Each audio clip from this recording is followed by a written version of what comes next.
One question that I've heard so many times is this. Hey, coach, should I take creatine? I'm going to tell you if you should be taking it. I'm going to tell you what it actually is, what it does in your body, and then my personal opinion. So, first I'm going to tell you what it does in your body so you can get a better understanding. So, creatine is naturally occurring in your body. Most people, this is very general, produce about 1 gram a day. Most creatine, like First Phorm's creatine, is a micronized creatine monohydrate. Now, there's a lot of different types of creatine, but creatine monohydrate is the most scientific backed performance supplement on the market and has been for many, many, many years. Creatine, what it does at its source is it actually puts water inside your muscle cell. So for me, when I take creatine, I blow up. And I don't mean bloated. I look like I gained 10 pounds of muscle within 2 weeks. And I'm going to tell you why. So you could imagine if you've ever like eaten really low carb and then you had this huge carb meal, maybe it was like sushi or pasta, and you went home and you felt like super full and you looked really like hard and chiseled in the mirror. That's because you had glycogen. It wasn't necessarily the carbs, but the carbs that you ate converted to glycogen, which is stored glucose in the muscle. And guess what? Carbohydrates, which means they carry molecules of water. And when you store more glycogen, you actually get more water in the muscle cells. Therefore, when you look full on a carb meal and all muscular, creatine kind of does the same thing.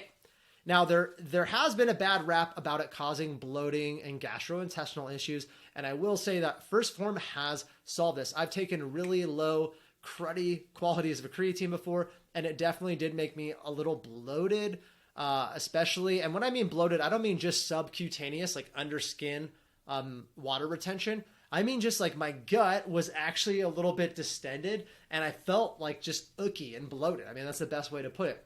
This, zero bloating.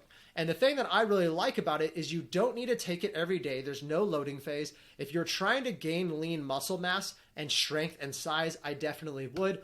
But this is, it's not like the old creatine where you have to take like 20 grams the first week. You just start taking 1 scoop, 5 grams a day, every day. You never really need to stop. You don't have to cycle off of it. You can be on it. But I would suggest doing strength training because that's where you're going to see the most benefit and the most uptake in the muscle cells.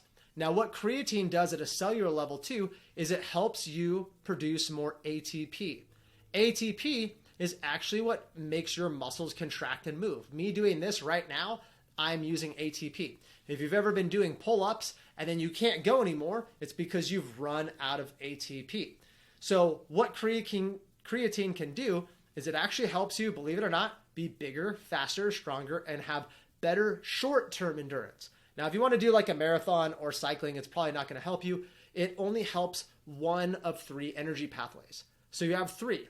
You have your ATP-CP, you have your glycolytic, and your oxidative. And all 3 of those energy systems are actually used not in a linear fashion.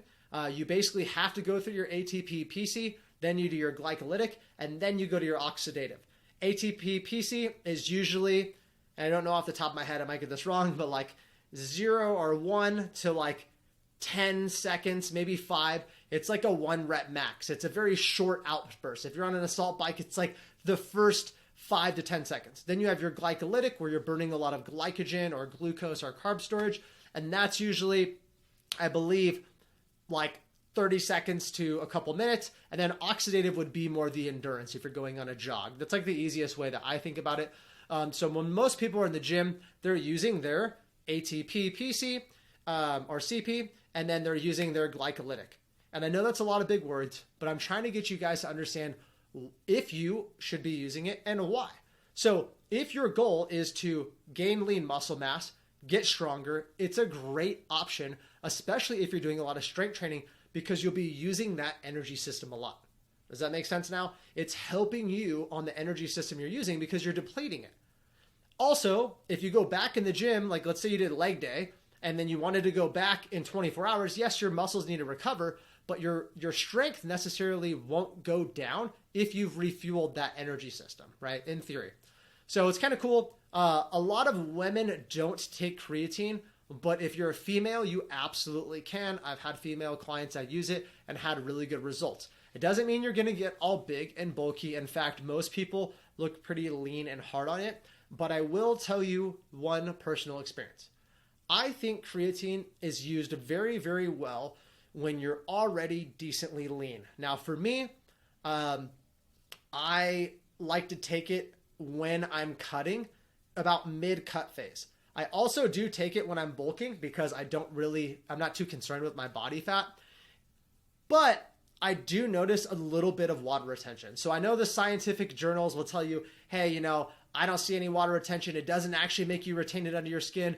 Yeah, not really, but I notice just a little bit of more water retention under my skin than normal. However, it does help with a lot of things. It helps my muscles look more full. It helps with strength. It helps with vascularity. Unfortunately, I wasn't born super veiny, so I don't have like a bicep vein or anything, except when I take creatine. And part of that is the hydration of the muscle cells and a lot of other functions that are happening. So creatine may or not may be right for you. You have to ask your coach. You need to look at what phase you're in. There's a lot of things that play into this. This is definitely one you're going to want to ask your coach specifically on, but it's not something bad to experiment with. Creatine's not going to hurt you. It's not like you have to take it for a certain amount of time. And in fact, how I take creatine now is I just take it here and there. For example, I did the Murph a couple of weeks ago and I was just blasted. I was so tired. I was so sore. So I took 5 grams of creatine that day and the next day just to kind of refuel those energy systems I used. And then I stopped taking it. And that's totally fine. And I felt like it actually did help with my recovery and help refuel those energy systems. So I know this was a big one. Hopefully it made a lot of sense, but there's always a lot of questions on creatine. Feel free to go watch it again, but if you do have any very specific questions, please reach out and ask your coach.